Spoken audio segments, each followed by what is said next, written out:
Urea नहीं देना है। यूरिया मिर्ची में बंद कर दो। मिर्ची की फसल में अगर सबसे बड़ा अगर जो कोई प्रॉब्लम है तो वायरस का है। तो ये सफेद मच्छर से फैलने वाले वायरस और पोषक तत्वों का पीलापन जब होता है तब पूरा पैच में आता है, ऐसे अलग अलग पौधे नहीं आते। सही में वायरस के कारण है या तो चूसक कीटों के काटने से है, तीसरा बहुत जहरीले केमिकल आप डालते हो और वातावरण के कारण भी होने की संभावना रहती है। वायरस का फैलाव इस तरह से होता है, पहले एक पौधा पकड़ता है, उसके बाजू करके आगे बढ़ता रहता है। नमस्ते किसान भाइयों, क्या आप भी मिर्च की फसल में आने वाले लीफ कर्ल वायरस और मोजैक वायरस से परेशान हैं? तो चलिए जानते हैं तुषार सर से इस वायरस के लक्षण क्या होते हैं और इसका नियंत्रण हम कैसे कर सकते हैं। तो वीडियो में आगे बढ़ने से पहले एग्रोस्टार के यूट्यूब चैनल को अगर आपने सब्सक्राइब नहीं किया है तो कर ले। तो चलिए शुरू करते हैं। नमस्कार किसान भाइयों, मिर्ची की फसल में अगर सबसे ज्यादा प्रॉब्लमेटिक किसी भी किसान को कोई भी अवस्था में या तो कोई भी सीजन में या तो कोई भी राज्य में, चाहे वो मध्य प्रदेश हो, गुजरात हो, महाराष्ट्र हो, सबसे बड़ा अगर जो कोई प्रॉब्लम है तो वायरस का है। अब ये वायरस का हमने थोड़ा बहुत जांच पड़ताल किया है, वो मेरे अनुभव में आपको शेयर करता हूँ। किसान भाई क्या करते हैं कि ऐसे बहुत अच्छी फसल होती है तब वायरस के प्रति कोई ध्यान देते नहीं, फिर अचानक वायरस ज़्यादा से ज़्यादा बढ़ने लगता है, फिर अचानक से पूरा का पूरा फील्ड में 50% 60% करके फैल जाता है। तो आपको फिर झटका लगता है कि ये भाई मेरी फसल खत्म हो गई, आपको निकालना भी पड़ता है। तो ये वायरस की जो समस्या है वो अलग अलग चीज़ें हैं। सच में वायरस है, दूसरा टॉक्सेमिया चूसक कीटों के द्वारा होने वाला टॉक्सिक पदार्थ जो अंदर जाता है उसका है, तीसरा बहुत जहरीले केमिकल आप डालते हो, तो बहुत ज़्यादा पेस्टिसाइड डालते हो, बहुत ज़्यादा मात्रा में डालते हो तो वो है, और वातावरण के कारण भी होने की संभावना रहती है। तो ये जो आप देख रहे हो पहला पौधा है, अभी इसमें बहुत सारा वायरस लग चुका है। इसमें आप देख सकते हो कि पूरा का पूरा लीफ कर्लिंग है, ऊपर की तरफ बेंडिंग है, बराबर। और थोड़ा आगे चलते हैं, आप यहाँ पे देख सकते हो कि उसके बाजू वाले पौधे थोड़े थोड़े असर होना शुरू हो गए हैं। जैसे कि आप देख सकते हो कोई भी पौधा पहले अच्छा होता है तो उसकी पत्तियां बहुत अच्छी होती है, ग्रीन बहुत ज़्यादा होती है। इसमें भी देखो पत्तियां पहले की अच्छी है। धीरे धीरे से अभी इस डाली को हम पकड़ते हैं तो यहाँ तक अच्छा था सब कुछ, अचानक से यहाँ आके बिगड़ने लगा है। तो ये अचानक नहीं बिगड़ा है, पहले तो ये प्रॉब्लम के चलते हुआ है।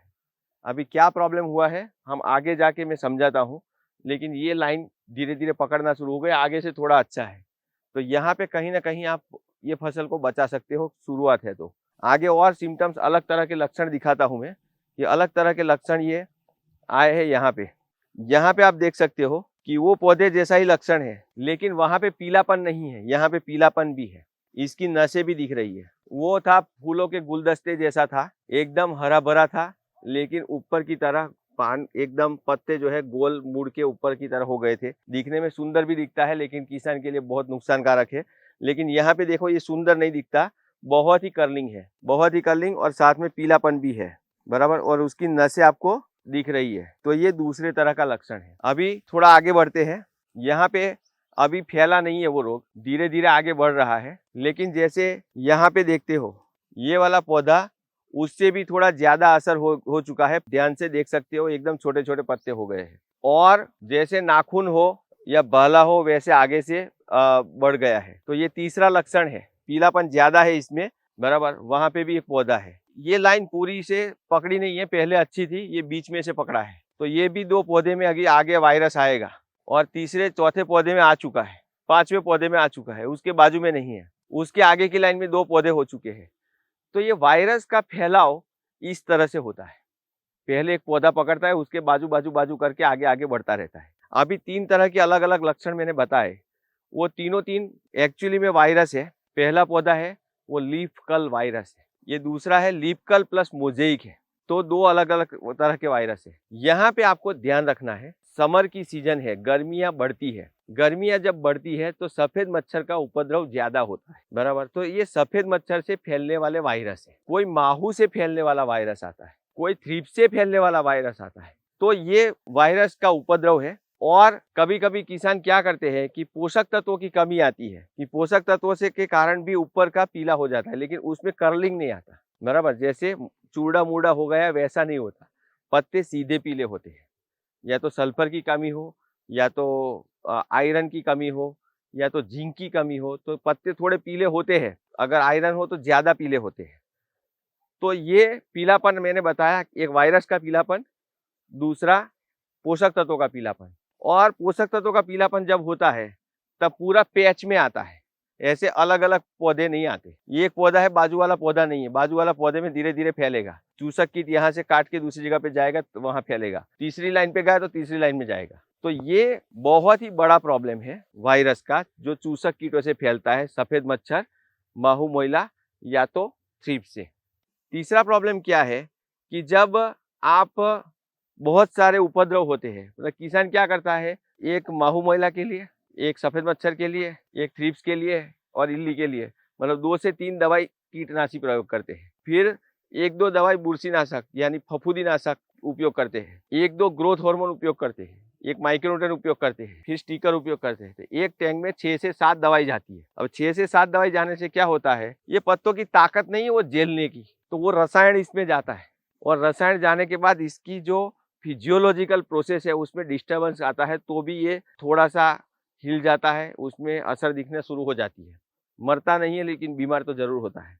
तो उसमें भी वायरस जैसे सिम्टम्स दिखते हैं। अभी उससे आगे बढ़ते हैं, थोड़ा सा क्लाइमेटोलॉजिकल इधर उधर होता है, तो हॉर्मोन्स बनना या तो ज्यादा हो जाता है या तो कम हो जाता है। बहुत धूप गिरती है तो ऑक्सीजन बहुत ज्यादा बनता है, उसके प्रमाण में साइटोकाइनिन और जिबरेलिन्स नहीं बनते हैं, तो क्या होता है कि इसका ग्रोथ बहुत हो जाता है। और दूसरा पोषक तत्व तो आप कम देते हो तो भी वायरस जैसे सिम्टम्स आपको लक्षण दिखते हैं, बराबर जैसे ये दिख रहे हैं वैसे ही दिखते हैं, कैल्शियम की कमी के कारण, पोटास की कमी के कारण। तो ये तीसरा प्रॉब्लम है।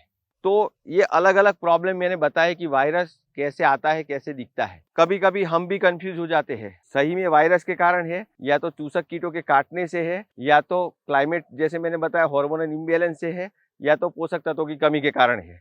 तो ये अलग अलग तरह से होने वाला प्रॉब्लम है। लेकिन किसान भाइयों, इसके लिए 3 से 4 स्टेप लेने हैं, चारों में से कोई भी प्रॉब्लम हो। पहले नंबर पे याद रखिए, आप पोषक तत्व ज्यादा दीजिए, हॉर्मोन्स कम कीजिए। पोषक तत्व का मतलब क्या होता है, पोषण ज्यादा जाएगा, प्लांट में एनर्जी रहेगी। और पोषण ज्यादा कौन सा देना है आपको, calcium, potash, silicon, iron, zinc, ये पोषक तत्व थोड़े ज्यादा देने हैं आपको, एक्स्ट्रा प्रमाण में देने हैं। चाहे आप जमीन से दे दो चाहे ऊपर से स्प्रे करो। यूरिया नहीं देना है, यूरिया मिर्ची में बंद कर दो, बराबर जैसे ही लक्षण दिखना शुरू होते हैं यूरिया थोड़ा कम कर दो या तो बंद कर दो। नाइट्रोजन का जो सप्लाई देना है आपको, तो 2 तरीके अपनाओ, एमोनियम सल्फेट दो या तो इतनी सारी गर्मी पड़ रही है तो कैल्शियम नाइट्रेट के स्वरूप में दो। ऐसी ग्रीनरी में आपको यूरिया देना नहीं है, नहीं तो ये लक्षण बढ़ेंगे। तीसरा पॉइंट है जिसमें पौधे की मजबूती कैसे बढ़े। पौधे की मजबूती कैसे बढ़ती है, जैसे इंसानों की मजबूती हड्डियों से बढ़ती है, हड्डियां कैल्शियम और फास्फोरस से बनी हुई होती है। जैसे इसके पत्ते मैंने कैल्शियम तो बताया, पोटास तो बताया, उसके साथ ही साथ में सिलिकॉन देना बहुत आवश्यक है। सिलिकॉन देते हो तो पूरा का पूरा पौधा बहुत ही अच्छी तरह से वातावरण के सामने, कीटों के सामने और वायरस के सामने, तीन के सामने प्रतिकार शक्ति विकसित करता है। पौधा अंदर से ताकत बढ़ती है उसकी, तो उसकी वजह से भी आपको प्रॉब्लम सॉल्व होने की संभावना रहती है। और लास्ट में आपको जमीन के अंदर सबसे ज्यादा बैक्टीरिया, फंगस यानी कि ट्राइकोडर्मा, एजोटोबैक्टर, फॉस्फेट कल्चर और सूडोमोनास, वो सबसे ज्यादा देना चाहिए। स्लरी भी बना के दे सकते हो। उसकी वजह से क्या होता है कि वो बैक्टीरिया के कारण आपका पौधा जमीन में ज्यादा से ज्यादा जड़ें फैलाएगा और ज्यादा से ज्यादा जड़ फैलने से ज्यादा पोषक तत्व जाएंगे।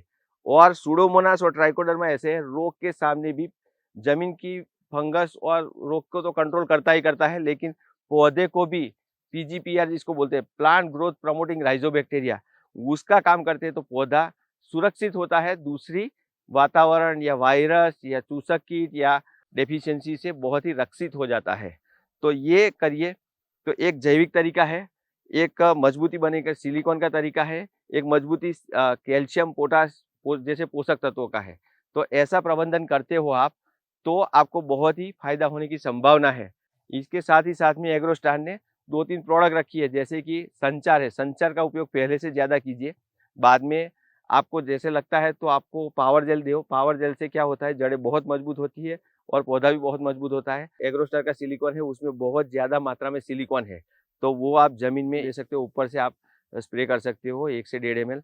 तो ये सब ट्रीटमेंट करने से कम वायरस आएगा और पौधे में, एक पौधे से दूसरे पौधे में जो फैलने की जो स्पीड है बहुत कम हो जाएगी, ना के बराबर हो जाएगी। तो आपको ऐसा नहीं होगा कि पहले मुझे 2 महीने पहले 2-5% दिखता था, फिर 10-15% हुआ, 50% हुआ, अभी खेत निकालने की बारी आई है, वो नौबत नहीं आएगी। किसान भाइयों, आशा करती हूँ ये वीडियो आपको अच्छा लगा हो। तो ऐसी ही महत्वपूर्ण जानकारी के लिए एग्रोस्टार के यूट्यूब चैनल के साथ बने रहे। फिर मिलते हैं नई फसल की जानकारी के साथ अगली वीडियो में।